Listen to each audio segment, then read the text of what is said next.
Tranche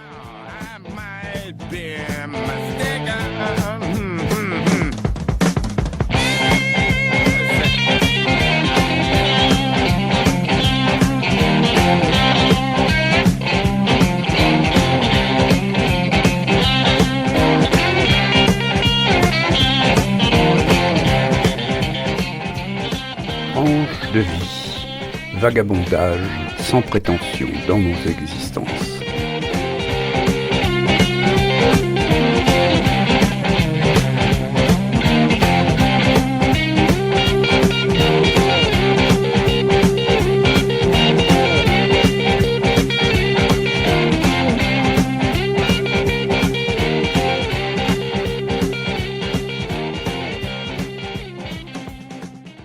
À l'entrée de Chamiers, tout près du rond-point menant au château des Isards, sur votre gauche, en allant vers Bordeaux, vous remarquerez peut-être une boutique qui se fait remarquer justement par sa discrétion. Et cette boutique s'intitule « Un événement, un gâteau ». Et quand on s'en approche, on pense qu'il s'agit d'une pâtisserie, mais on ne voit pas dans une vitrine des théories de baba, d'éclairs au chocolat, d'opéra et de millefeuilles. Non, simplement ce qui peut passer peut-être pour des modèles de gâteaux. Et c'est ici qu'officie Julie Brunel, qui est une pâtissière créative, une pâtissière événementielle, pourrait-on dire, puisque sa vocation de pâtissier, elle la met au service des événements qui rythment la vie des familles. Julie Brunel, bonjour. Merci d'accepter de parler à Radio Libre en Périgord de votre métier. Qu'est-ce qui vous a amené à vous orienter plutôt vers la production de gâteaux, qu'on va dire événementiels ? Bonjour monsieur, merci de me recevoir aussi dans votre émission. Moi j'adore la pâtisserie depuis petite. C'était pas mon métier de base, mais j'ai toujours aimé et faire des gâteaux et en même temps faire de la création. Alors plus sur du scrapbooking ou des choses manuelles en fait, dans l'art, la peinture, ce genre de choses. Et au final, j'ai trouvé quelque chose qui alliait les deux. Et la pâtisserie et le loisir créatif. Et du coup, je me suis lancée à partir de ce moment-là. J'ai fait une formation avec un pâtissier sur Angers qui était spécialisé cake designer. Et c'est de là que tout est parti. Voilà, parce que votre carte porte effectivement ce terme de cake designer qu'on va peut-être traduire par pâtissière ou pâtisserie créative. Ce métier, vous l'avez quand même appris. C'est-à-dire que du coup, c'est de la pâtisserie qui vient d'outre-mer, parce qu'elle est originaire de Grande-Bretagne et des Amériques aussi. Donc, au premier abord, c'est des choses qui ne plaisent pas forcément en termes de goût. Parce qu'on n'a pas les mêmes palais qu'en outre-mer. Cependant, en France, on arrive aussi quand même à faire quelque chose de bon et de beau. Donc oui, ça m'a attiré quand même d'essayer de trouver la bonne recette pour plaire aux Français. Et enlever cette mauvaise image du beau mais pas bon. Qui est celle, d'après vous, des pâtisseries que vous dites ultramarines, c'est-à-dire américaines, britanniques ou même allemandes, avec beaucoup de crème énorme, etc., débordante. Oui, exactement. On ne peut pas vendre les mêmes produits en France qu'à l'étranger, forcément.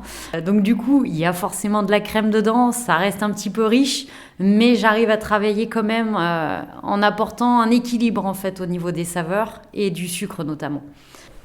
Ce métier, vous l'avez appris pendant 2 ans, vous avez dit, je crois, non ? Alors moi, je travaille depuis 2 ans dans ma boutique. Vous avez une formation de pâtissière pendant combien de temps ? Alors assez peu au final, parce que j'ai appris... j'étais dans l'hôtellerie-restauration, donc j'ai un BTS hôtellerie-restauration de base. J'ai travaillé beaucoup en cuisine, on travaille forcément en pâtisserie un petit peu, mais après, je me suis spécialisée dans la pâtisserie en passant le CAP. Donc là, le protocole en fait classique en France. Donc j'ai fait un petit peu de pâtisserie dans des pâtisseries traditionnelles pendant 1 an. Et ensuite, je me suis formée au cake design. Alors ça a duré 1 mois, tout simplement à savoir en fait comment on monte un gâteau à étage déjà. Et comment on le recouvre de pâte à sucre. Il y a pas mal de technicité à ce niveau-là. Et ensuite, c'est la créativité qui parle. Alors là, vous avez donné un petit aperçu déjà de la manière dont vous faites les gâteaux, en parlant de gâteaux à étage et de pâte à sucre. Tous vos gâteaux sont formés sur cette base, c'est-à-dire que ce sont tous des gâteaux étagés, tous enrobés de pâte à sucre, pour faire tenir l'ensemble. Alors non, c'est pas obligatoire. Donc il y a une base en fait, qui est à base alors ce qu'on pourrait dire en France comme une génoise, sans parler de termes techniques.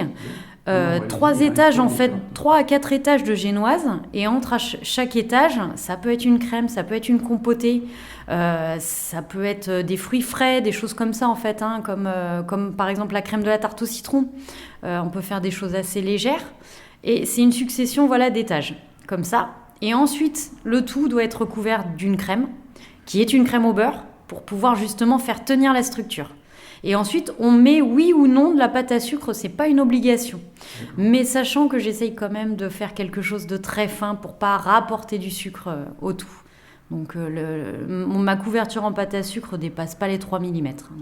Par-dessus tout ça, vous avez un décor, et c'est là que vous donnez soit libre cours à votre imagination, soit que vous vous efforcez de donner libre cours à l'imagination de vos clients, qui vont vous demander certainement des choses bizarres.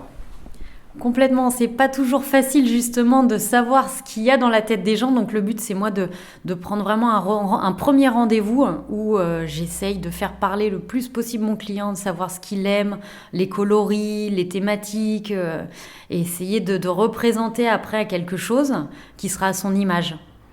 Voilà. Et qui sera un gâteau qui portera forcément des éléments se rapportant à l'événement qui est célébré. Complètement, donc anniversaire, ça peut être mariage, baptême, tout plein d'événements en fait à célébrer. Alors, pour ça, vous avez des documents, puisque dans votre magasin, par définition, vous n'allez pas exposer des théories de gâteaux comme de gâteaux importants, comme on expose des armées de gâteaux individuels. Comment faites-vous choisir les décorations à vos clients? Alors, en dehors de leur rapport personnel? Alors j'essaye justement, parce que c'est pas évident. C'est vrai que quand on va aux États-Unis, en Grande-Bretagne, il y a même des boutiques en fait, des vitrines avec des gâteaux déjà composés de ce principe-là. En France, c'est pas encore d'actualité parce que ça s'est pas développé de la même manière. Moi, je fais vraiment du sur-mesure. Donc j'essaye d'apporter des visuels avec des gâteaux factices que je mets en vitrine, pour avoir déjà apporté des exemples en fait de ce qui peut se faire. S'il y a énormément de choses à réaliser. Après, sinon, c'est sur Internet avec d'autres exemples, mais venus d'outre-mer aussi, justement. Et le but, c'est que les gens déjà trouvent quelque chose qui s'apparente à ce qu'eux aimeraient en fait retrouver dans leur gâteau. Est-ce qu'il vous est arrivé de refuser, de dire non, ça vraiment je ne peux pas le faire, ou bien vous me demandez quelque chose là qui sera de mauvais goût, ou bien qui est tellement difficile que je renonce? J'ai jamais refusé un gâteau, toutes les thématiques sont acceptées. Après, des fois, les gens voient des choses sur Internet et ils sont pas forcément réalisables non plus en France, parce qu'on n'a pas les mêmes normes, rien qu'au niveau de l'ajout de colorants. Donc on peut pas toujours faire ce qu'on veut malheureusement en France, mais non, j'essaye de trouver une adaptation à chaque thématique. Après j'essaye aussi de montrer aux gens qu'il y a des choses qui sont réalisables. Faut pas trop en mettre sur les gâteaux, certaines personnes voudraient en mettre de trop, et je les freine en leur disant attention, ça peut être surchargé, pas très harmonieux, et tout va se démolir au moment où vous allez partager ce gâteau. Ouais, exactement. J'essaye quand même de donner des indicatifs. Alors, on va revenir un petit peu en arrière. Votre formation artistique, elle vous destinait à quoi? Moi, c'était personnel. J'avais pas envie d'en faire mon métier. J'aurais bien aimé. À l'époque, je voulais faire une formation de création design pour être architecte d'intérieur. Mais au final, la gastronomie l'a emporté et j'ai préféré faire de mon métier l'hôtellerie-restauration. Donc j'ai travaillé pendant 10 ans en hôtellerie-restauration. Et c'est ensuite que je me suis vraiment formée en pâtisserie où c'était le domaine de prédilection finalement. Alors vous avez parlé à plusieurs reprises des créations étrangères. Vous avez travaillé à l'étranger? Non. Étonnamment non. J'ai eu un formateur qui lui s'est formé en Grande-Bretagne, mais non, j'ai jamais fait de formation à l'étranger et c'est vrai que ce serait avec grand plaisir d'en faire une aujourd'hui avec déjà l'expérience que je me suis faite en France dans ce domaine-là. Voilà, il faut partir en Australie et puis renouveler l'art du pavlova là-bas. Est-ce que vous avez trouvé ce que vous cherchiez dans l'orientation que vous avez donnée à votre travail après votre passage quand même prolongé dans l'hôtellerie-restauration? C'est-à-dire est-ce que votre métier, la manière dont vous l'exercez maintenant, est-ce que ça satisfait à la fois votre désir de création et puis le goût et la pratique que vous avez de la pâtisserie? Ah oui, complètement, parce que ça évolue continuellement. C'est-à-dire qu'on peut créer à l'infini et puis il faut suivre l'air du temps au final. Donc en termes de goût, j'essaye déjà au bout de 2 ans, j'ai fait évoluer ma carte. Et toujours essayer de l'améliorer. Et puis en termes aussi de création, le côté artistique, c'est pareil, ça ne cesse d'évoluer. Donc je cherche toujours à trouver des nouvelles techniques pour faire de choses encore plus belles et plus réalistes. Rien qu'au niveau du modelage de fleurs en pâte à sucre, j'essaye vraiment de trouver des petites astuces pour arriver à faire une fleur qui ressemble à une vraie, quoi. Donc, ça, c'est quelque chose qui est apprécié par vos clients. Oui. Le fait d'avoir une création véritablement artistique avec des décors qui sont beaux avant d'être bons. Oui, complètement. Mais j'essaie d'avoir ce côté gâteau 100% comestible. C'est-à-dire que j'ai pas envie de rajouter des fleurs de chez le fleuriste à mettre sur mon gâteau. J'ai envie que les gens se disent on peut intégralement le manger. Oui, en même temps, on a peur d'y toucher parce qu'on a conscience qu'on va démolir quand même une œuvre d'art et qui sera unique. Je pense que c'est dur. C'est dur. Moi, j'ai rarement l'occasion de le faire. Je laisse ça à mes clients. Mais beaucoup me disent on l'a regardé un bon moment avant de le découper. Ça m'a fait mal au cœur de le découper, oui. Alors, je voudrais vous poser une autre question aussi au sujet des... Vous l'avez un petit peu abordé en parlant du goût et de ce que vous recherchiez. Est-ce qu'il y a une nouvelle pâtisserie comme il y a une nouvelle cuisine? C'est-à-dire en essayant de mélanger des goûts qui n'étaient jamais mis en contact auparavant, ou en donnant une apparence particulière aux créations. Ah oui, ça ne cesse d'évoluer au final. On s'adapte. J'ai de plus en plus de clients qui me demandent des recettes sans lactose, sans gluten, même sans œufs. Et aujourd'hui, on arrive au fur et à mesure à trouver justement des solutions pour faire des gâteaux qui sont aux attentes de ce type de clients. Et je pense que même au niveau des saveurs, on arrive encore à trouver des nouveaux accords, des nouveaux mariages de saveurs. Donc ça s'arrête jamais. Est-ce qu'il vous avez un recul suffisant pour voir des modes apparaître dans l'expérience que vous aviez déjà dans l'hôtellerie-restauration? Est-ce qu'il y a des goûts qui n'étaient pas auparavant, qui ne faisaient pas partie de la culture culinaire et pâtissière française et puis qui ont été intégrés? Alors, vous avez parlé de pays étrangers à plusieurs reprises. Petit à petit, on a intégré beaucoup de choses exotiques qu'on n'utilisait pas auparavant.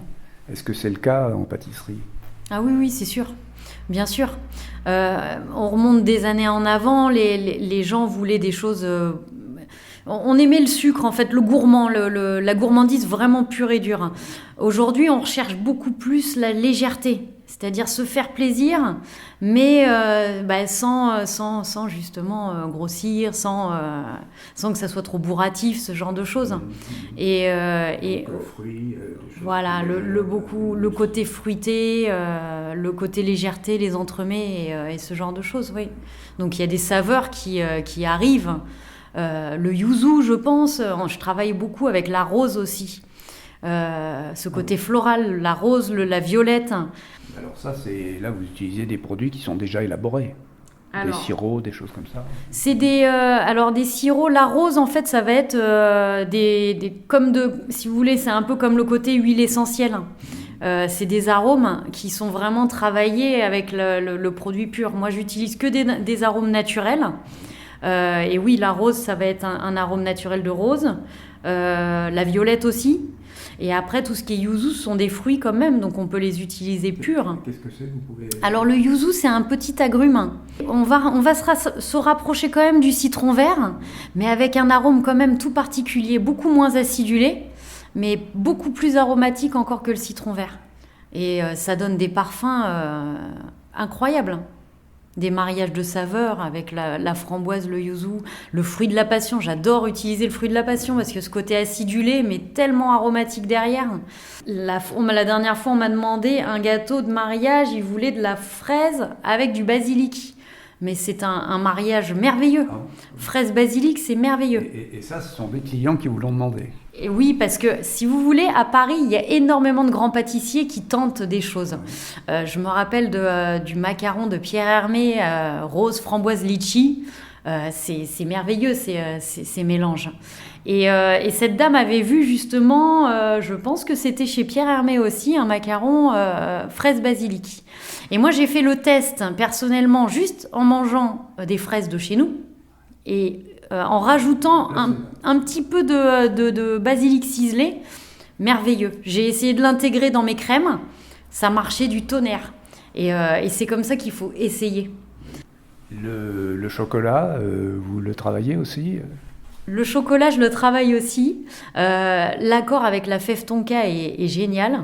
Et le chocolat au lait et le fruit de la passion, pareil. Moi, c'est pas au goût de tout le monde, mais moi, j'adore personnellement. Est-ce que vous avez des relations avec des créateurs de pâtisserie comme vous, soit localement, soit en France, soit à l'étranger ? Alors non, à part mon formateur justement sur Angers, mais moi il s'avère que quand j'ai passé cette formation de cake design, j'étais toute seule à être formée. C'est-à-dire que c'était sur une période un petit peu au moment du Covid. Et du coup, il a fait une formation exceptionnelle sur cette période-là. Et au final, il n'a eu que moi. Donc j'ai eu le privilège d'avoir ce formateur pour moi toute seule. Mais je n'ai pas rencontré au final de personnes qui réalisaient ce même métier. Mais à votre connaissance, il y a des gens quand même, des créateurs de pâtisserie oui. En France qui se sont installés. De plus en plus. De plus en plus. Il y en a eu une que j'ai rencontrée quand même, alors que je connais pas forcément personnellement très bien, mais qui était sur CubeJack, qui s'appelait Sweetie, qui s'est arrêtée pour des raisons médicales. Mais je l'ai rencontrée et elle faisait des choses extraordinaires. Donc j'ai pris un petit peu son relais. Après, je sais qu'il y en a aussi pas mal sur Paris. Beaucoup se forment sur Paris, c'est en plein développement. Et on en voit vraiment de plus en plus sur Bordeaux, Lyon, Angers, les grandes villes. Et un petit peu dans la zone, je sais qu'en Dordogne, on est officiellement 3-4 à faire ce métier-là. Ah oui. On n'est pas encore très nombreux, mais ça se développe. Est-ce que le travail que vous faites se ressent des préoccupations de l'époque ? C'est-à-dire que est-ce que vous allez viser le zéro déchet, viser des choses qui sont plutôt économes, adaptées aux saisons, utilisation de produits adaptés aux saisons, tout ce qui tourne autour de cette notion de sobriété à laquelle on est conduit par l'évolution actuelle peut-être du climat. Alors forcément oui, parce que c'est quelque chose qui est dans l'air du temps de toute façon. Donc moi déjà, de mon côté, quand je pâtisse, je trie mes déchets. J'ai un composteur, j'essaye au maximum de trier tous mes déchets. J'essaye d'en faire le moins possible. La chance que j'ai, c'est que je n'ai pas réellement de perte, étant donné que je fais du sur-mesure uniquement à la commande. Oui. Donc un gâteau, en général, c'est vraiment calculé à la part. Et moi, de mon côté, je crée pour cette occasion.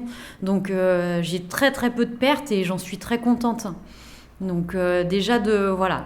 Après l'emballage, malheureusement, c'est toujours compliqué parce qu'en pâtisserie, transporter un gâteau, il faut que quand moi je le sors de ma boutique, le client le retrouve de la même manière chez lui. Donc le transport est compliqué. Donc je suis malheureusement obligée d'utiliser pas mal de cartons. Mais bon, je pense que c'est un petit peu l'obligation de tout pâtissier. Ah oui, vous m'avez posé la question aussi pour les fruits. Alors, les clients ne sont pas toujours faciles à convaincre, mais j'essaye quand même de leur inculquer ce produit de saison. Oui. La fraise, on me la demande quasiment toute l'année. Alors, c'est pas parce qu'on est en Dordogne qu'on produit de la fraise toute l'année. Donc, j'essaie de proposer des produits au plus possible proches de la saison. Maintenant, c'est pas toujours évident. J'ai des clients qui souhaitent absolument de la fraise en plein mois de décembre. Je vais leur faire parce que je suis à l'écoute quand même de mes clients, même si je vais leur dire attention, c'est quand même pas de saison. On m'a conseillé de faire payer plus cher si les gens voulaient des produits hors saison. Le but, c'est qu'ils soient conscients justement de cet impact en fait, environnemental aussi. Ça doit être très compliqué parce qu'il y a des parfums que vous intégrez régulièrement, comme le fruit de la passion, et donc ça c'est quelque chose qui forcément vient de loin. Oui, alors après de mon côté j'ai la chance d'avoir un producteur qui n'est pas très très loin, qui s'appelle Pontier, qui fait des coulis, et donc du coup eux travaillent forcément sur l'année, et ils font des purées de fruits divines, donc hors saison j'essaye de travailler au maximum avec ces produits-là finalement. Et qui sont de très très bonne qualité aussi. Donc plutôt que de mettre de la fraise fraîche, je vais essayer de travailler avec une purée de fraises. Ça veut dire que vous travaillez, vous essayez aussi, ça fait aussi partie des notions qu'on évoquait tout à l'heure, c'est-à-dire essayer d'être le plus économe possible de la nature, sa consommation. Ça veut dire que vous travaillez essentiellement avec des producteurs ou des fournisseurs locaux. Alors pas essentiellement parce que c'est toujours compliqué. Surtout à mon échelle, je suis pas une grosse pâtisserie, donc c'est très compliqué pour moi d'aller chercher, mettons, ma farine chez le minotier à côté ou d'aller chercher mes œufs chez le produit. On est obligé malheureusement de travailler quand même avec des centrales d'achat. Mais dès que je peux, mes confitures, j'utilise pas mal de confitures sur certaines recettes. Je vais les chercher à Coulommiers-Chamiers au Temps de Génie, qui elles sont excellentes. Ensuite, après, pour tout ce qui est coulis, je vous dis que je me fournis justement avec Monsieur Pontier, qui est vraiment... parce que les produits c'est des produits pour moi considérés importants. Tout ce qui est fraises, framboises, c'est un producteur local. Bon là, c'est sûr que j'ai la facilité parce qu'on est vraiment à côté. Après, pour le reste, malheureusement, c'est pas toujours évident de trouver le local et la facilité aussi d'utilisation des produits. Vous intégrez un produit typiquement périgourdin qui s'appelle la noix. Alors la noix, j'ai très peu de demandes sur des... c'est-à-dire que j'arrive pas forcément toujours à l'intégrer dans ce type de gâteau. C'est pas évident. C'est pas évident, mais je vous avoue que j'aimerais bien. J'aimerais bien essayer de vendre le produit, mais ça plaît pas forcément à tout le monde, malheureusement. La noix, la châtaigne aussi, qui est un petit peu dédaignée, qui est pourtant tellement bonne dans les pâtisseries. Ah, bah surtout des petits moelleux, mais que ça soit moelleux à la noix ou petit moelleux à la châtaigne, en utilisant la farine de châtaigne, c'est merveilleux, on peut faire des très très belles choses. Mais la demande est malheureusement pas là, quoi. Il vous arrive quelquefois de vous dire finalement, si j'avais fait une douzaine de gâteaux individuels, comme ça je les aurais vendus parce qu'il y aurait une demande. Ben, après, moi, je propose pas de vente en boutique et mes clients le savent. Alors, derrière, c'est pas évident d'un coup proposer de la vente en direct parce que les gens ne sont pas habitués. Et là, je pense que je ferai de la perte, malheureusement. Mais Oui, exactement. Mais c'est sûr que ça serait... Après, toute recette est possible. C'est-à-dire que vous me donnez vos envies. Moi, j'aime la noix. Avec quoi je peux la marier? Moi, j'aime la châtaigne. Qu'est-ce que vous me proposez? On peut faire des recettes sur mesure. Je n'ai pas de limite là-dessus. Je pense que vous avez des grands classiques, mais vous prenez des libertés avec les recettes. Oui. Classique, c'est-à-dire Oui, que vous créez non seulement la forme, mais le fond aussi. Hein. Complètement. C'est vraiment à la demande. J'ai une carte de base pour donner les idées aux clients, mais si la personne... Moi, je préfère faire parler le client, c'est-à-dire quels sont vos parfums préférés. Et après, j'essaye de leur apporter une recette qui soit en fonction de ses envies. J'aime le chocolat, j'aime le praliné. Voilà, exactement. Alors, soit je vous propose ça, soit je vous propose ça. J'essaye vraiment de concevoir du sur-mesure pour les épater et que ça soit à leur goût, en fait. Hein. C'est vraiment le sur-mesure. Vous avez des retours ? Oui, j'ai beaucoup de retours, de très bons retours.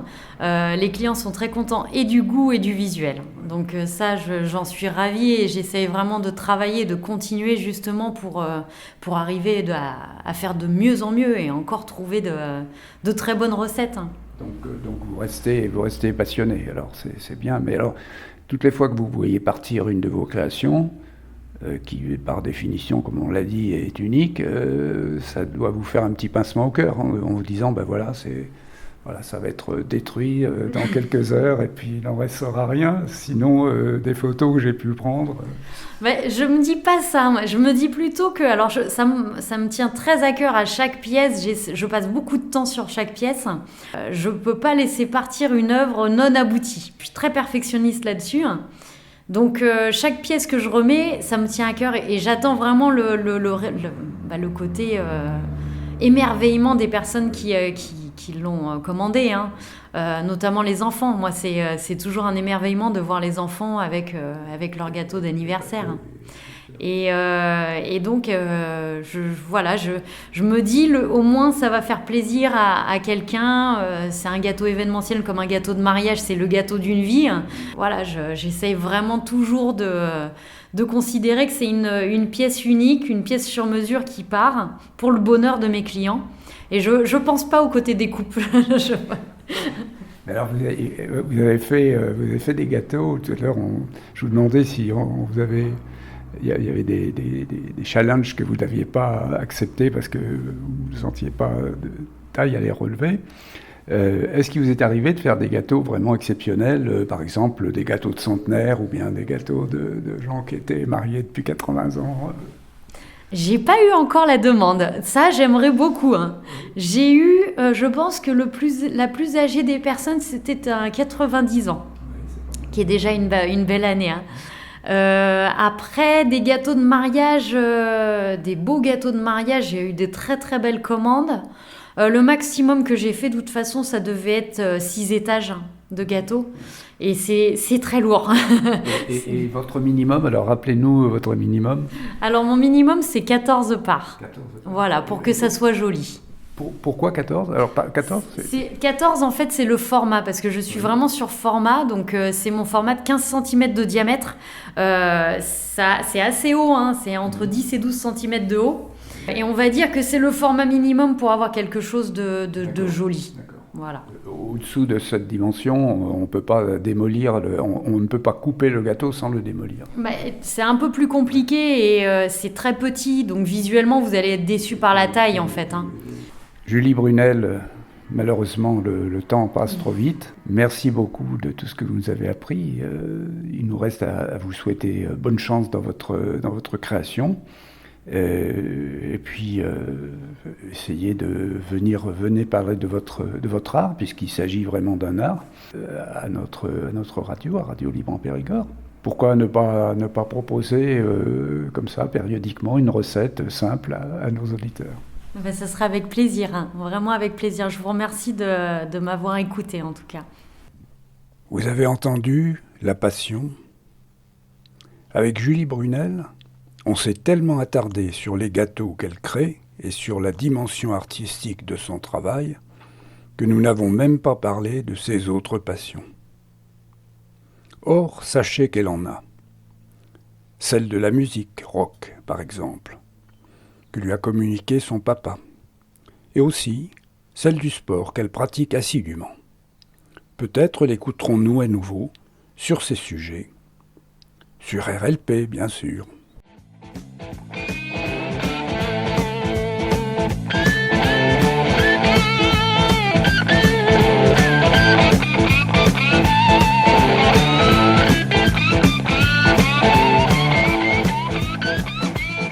C'était Tranche de vie, une émission proposée par Jean François.